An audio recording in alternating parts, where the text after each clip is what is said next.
Iana usuni boky mpanjakana nefa toa tsy andry ny andro azo ialana eny efa sany angamba no ny ombonana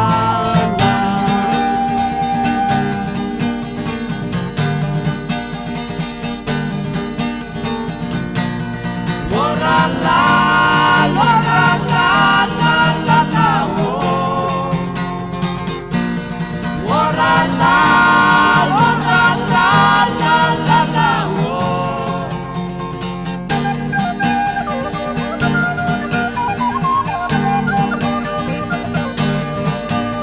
Natsiaro nangitsika nitady hafanana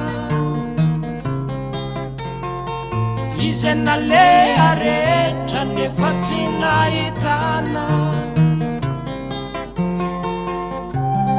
eny efa sitraka ny namitaka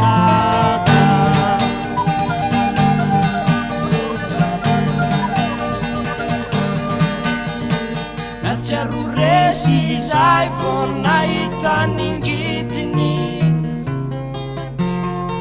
ka nisotro sy niretirety tsy vitiny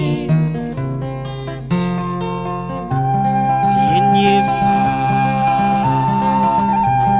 sitraka ny nisitaka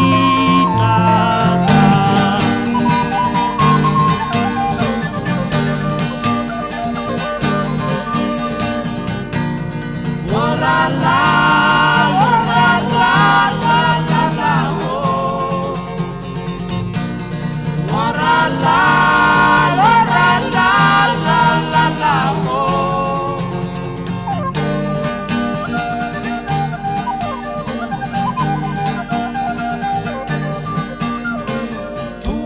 Tambo irery ny laozan-tsakaiza ka natafita zanefa mba ho atraiza